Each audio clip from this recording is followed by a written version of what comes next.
O'zbekiston Respublikasi Prezidenti Shavkat Miromonovichga, O'zbekiston Respublikasi Administratsiya rahbari Saida Mirziyoyevaga, O'zbekiston Respublikasi Bosh prokurori Nig'matilla Yo'ldashevga, O'zbekiston Respublikasi Bosh prokuraturasi huzuridagi Jinoyatlarga qarshi kurashish departamenti boshlig'iga hamda Qoraqalpog'iston Respublikasi Jinoyatlarga qarshi kurashish departamenti boshlig'i A. Yo'ldashevga bir necha bor video murojaat va murojaat chiqargan bo'lsam-da, haligacha natija yo'qligi sababli bu video murojaatni sizlarga chiqarishga majbur bo'lganman. Sababi ukam Jumaniyazov Davronbek Mang'it dehqon bozori oldida valyuta ayirboshlash bilan shug'ullanib kelayotganligi sababli bir necha bor ustidan shikoyat qilib ariza tashlagan bo'lsam-da, lekin hozirgacha buni Amudaryo tumani Ichki ishlar bo'limi tezkor vakili Asad Karimboyev hamda Qoraqalpog'iston Respublikasi departamentlari hamda Amudaryo tumani departamenti K.S. Tursunmuratov basta qilib kelayotganligi jinoyatchini qo'llab-quvvatlab qonun ustuvorligini ta'minlamagan holda hamda xizmat vazifasini suiiste'mol qilib kelayotib, xizmat vazifasidan foydalanib buni basta qilib kelayotgani. Shuning uchun buni O'zbekiston Respublikasidan ishchi guruh tuzgan holda Jinoyatlarga qarshi kurashish departamentidan iltimosim shuki, ishchi guruh tuzilgan holda buni qonun ustuvorligini ta'minlangan holda sizlardan asoslangan javobni olishda hamda Amudaryo tumaniga borib tekshirib qonun ustuvorligini ta'minlangan holda menga javob berasiz degan umiddaman. Keyin Amudaryo tumani Ichki ishlar bo'limi xodimi 4 ta shaxs J. Yusupov hamda o'rinbosari Ilhom Amitov mening oila a'zolarimga menga nisbatan ariza yozdirib olish qonunning qaysi moddasida ko'rsatilganligi, siz bu flechkaning ichida aldashtirib ariza yozdirib olganligingiz, uni ijro qilgan Beruniy mahalla inspektori Salohiddin Pardaqulov aybini yashirish maqsadida Ilhom Amitov bilan til biriktirib, sizlar menga nisbatan ijroni ukamlarga, oyimlarga ariza yozdirib, menga nisbatan sizlar qilgan hamma uyushgan jinoyatlaringizni asoslovchi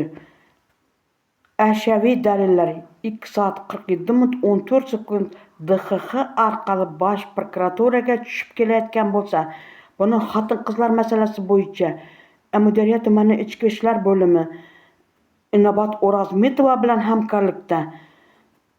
hammangizning uyushgan jinoyatlaringizni asoslovchi ashyoviy dalilimni DXX va Adliya vazirligi orqali 2025-yil iyun oyida Bosh prokuraturaga tushgan bo'lsa-da, 2025-yil 8-oktyabr, 2026-yil 8-yanvarda Bosh prokuratura Ichki ishlar vazirligiga tushgan bo'lsa-da, Bosh prokuraturaga 2025-yil 25-noyabrda ombudsman orqali sizlarga tashlagan bo'lsa-da, haligacha natija yo'qligi, yolg'on javob berib basta qilib kelayotganligingiz, buni nima deyish mumkin? Ana shu flechka DXX orqali Bosh prokuraturaga tashalgan. Bu sizlarda Bosh prokuraturada Adliya vazirligi orqali tashlangan bitta flechkam turibdi. Nima uchun buni O'zbekiston Respublikasi Bosh prokuraturaning 8, 14, 15 prokurorlar masalasi bo'yicha nima uchun siz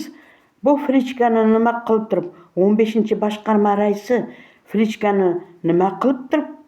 tekshirib ko'rib, nima uchun Qoraqalpog'iston Respublikasi prokuraturasining yolg'on javobini qo'llab turganligingiz hamda 16-boshqarma ichki ishlar xodimlarining ustidan qaraydigan nimaga siz buni yolg'on javobini qo'llab-quvvatlab turibsizlar? 14-boshqarma nima uchun meni sud qarorisiz delo bilan tanishtirmasdan, chaqiruv qog'ozi bermasdan menga nisbatan Amudaryo tumani, Qoraqalpog'iston tumani Sog'liqni saqlash vazirligi tomonidan men zarar ko'raman-da, mensiz Fuqarolar protsessual kodeksining 220-moddasini buzib, Zulfiya Babajanova bilan Qoraqalpog'iston Respublikasi sudida sudyalari Zulfiya Babajanova bilan Akarimbayev mensiz Fuqarolik protsessual kodeksining 220-moddasini buzib, mensiz ko'rib chiqqanligi ustidan nima uchun Bosh prokuraturaning 14-boshqarmasi protest keltirmaysiz? Davlat muhofazasida joylashgan ukam Jumaniyazov Nurbekka tegishli 3 tomoni suv bilan o'ralgan noqonuniy joyi bilan suvning orasidagi masofa 25 metr chiqmasligini, buni nima uchun voqea joyiga borib tekshirmasdan 14 ta tashkilot Prezidiumning 1696/1 qarorini berayotganda nima uchun voqea joyiga borib tekshirmasdan imzo qo'yganligingiz? Buni 14-boshqarmaga Svetlana Artekovaning Oqqo'rg'ondagi qabulida men bu filichka Adliya vazirligi orqali Bosh prokuraturaga tushgan bo'lsa-da, Svetlana Artekovaning nimasida sayr qabulda borganimda Svetlana Artekova, men sizga aytganman, 2 ta masalaga protest keltirib berishingizni. Nima uchun siz Qoraqalpog'iston Respublikasi sudyalarini hamda Prezidiumning 1696/1 sonli qarorini bekorlashda barcha imzo qo'ygan tashkilotlarning xodimlarini qo'llab-quvvatlab turibsiz.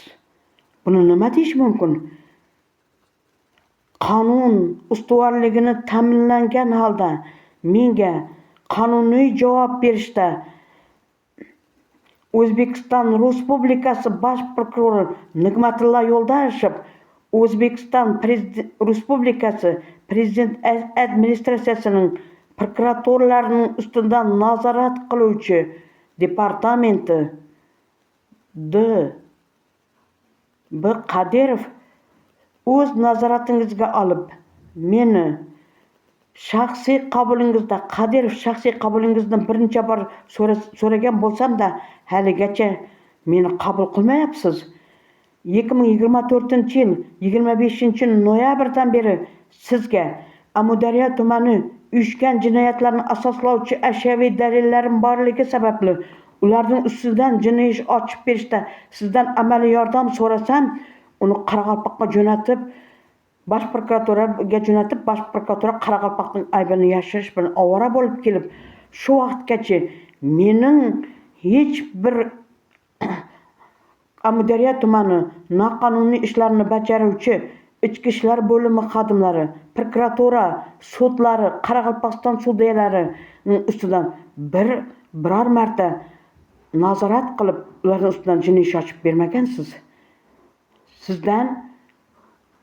agar meni shaxsiy qabulingizda qabul qilsangiz, mana bu filichkani sizga ashyoviy dalillarda hamda soxta hujjat, soxta imzo tayyorlangan barcha Amudaryo tuman shifokorlari, ichki ishlar bo'limidagilar, oyim ukamlarni jinoiy javobgarlikka tortishingizda sizdan amaliy yordam so'rayman. Shaxsan qabulingizga kirishda menga shaxsiy qabulingizni so'rab birinchi bor video murojaat chiqargan bo'lsam-da, shaxsiy qabulingizda kirsangiz, men sizga Amudaryo tumani ichki ishlar bo'limi shifokorlari, prokuratura, sudyalarining barcha noqonuniy ishlarni asoslovchi ashyaviy dalillar bilan birga borishda, sizning shaxsiy qabulingizda kirishda prezident administratsiyasi Baxtiyor Jamolovdan, xalq qabulxonasining boshlig'i Baxtiyor Jamolovdan kiritishda amaliy yordam so'raganman. Bosh prokuratura Nig'matilla Yo'ldoshev, siz menga asoslangan javobni berishda noqonuniy ishlarni